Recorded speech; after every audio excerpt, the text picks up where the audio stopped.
Obviously মুখ পোড়ারই ছিল।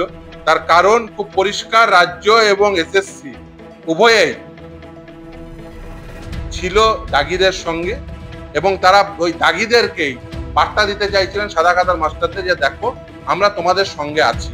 যে পরিষ্কার হয়ে গেছে যেইভাবে রাজ্য এবং এসএসসি তারা দাগিদের পক্ষে থাকতে পারেন না। সুপ্রিম কোর্টের নির্দেশে খুব পরিষ্কারভাবে বলা আছে যে তারা পরীক্ষায় পার্টিসিপেট করবে। তারা সেই সুপ্রিম কোর্টের নির্দেশকে অমান্য করে একটা নোটিফিকেশন দিলেন যে ওই টেন্টেডদের সুযোগ তৈরি করে দিচ্ছে। মহামান্য বিচারপতি সৌগত ভট্টাচার্য তিনি রায় দিলেন, সেই রায় পছন্দ হলো না রাজ্যের এবং এসএসসির, তারা অ্যাপিল প্রেফার করলেন। আমি প্রথমে বুঝতে পারছি না যে রাজ্য কেন এত এগ্রিভ, রাজ্যের কোন ইন্টারেস্ট ব্যাঘাত ঘটলো, রাজ্য এবং এসএসসির কোন ইন্টারেস্টে ব্যাঘাত ঘটলো? ওই এসএসসি তো অন্য 5টা ক্যান্ডিডেট যারা এজের কারণে ফর্ম ফিল আপ করতে পারছে না, তাদের হয়ে তো কোনো কথা বলছে না, তাদের হয়ে কোনো উচ্চবাচ্য করছে না। কিন্তু এসএসসি বা রাজ্য এত তাদের দরদ কেন ওই সাদা খাতার মাস্টারদের প্রতি, কেন তাদের এত দরদ ওই দাগিদের প্রতি?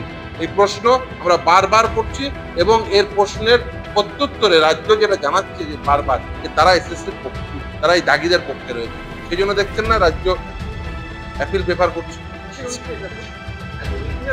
তার কারণ তারা পয়সা দিয়েছে। পরিষ্কার কথা, এই দাগিরা অর্থের বিনিময়ে চাকরি পেয়েছেন, তাই স্টেট এবং এসএসসি উভয়ের এটা দায় হয়ে গেছে। এটা দুর্ভাগ্য, অত্যন্ত দুর্ভাগ্যজনক পরিস্থিতি তৈরি হয়েছে বা 50%, 45%টা 50% করে দেওয়া হয়েছে।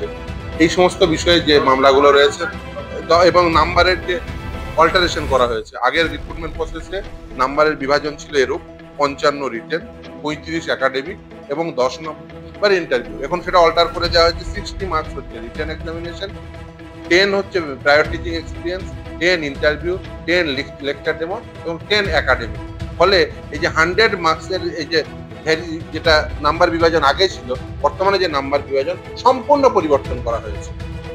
সুপ্রিম কোর্ট নির্দিষ্টভাবে বলে দিয়েছে যে 2016 সালের রিক্রুটমেন্ট প্রসেস 2016 সালের রিক্রুটমেন্ট রুলস অনুযায়ী হবে, কিন্তু তারা বারবার এই নিয়োগকে নিয়ে গোলযোগ তৈরি করতে চাই।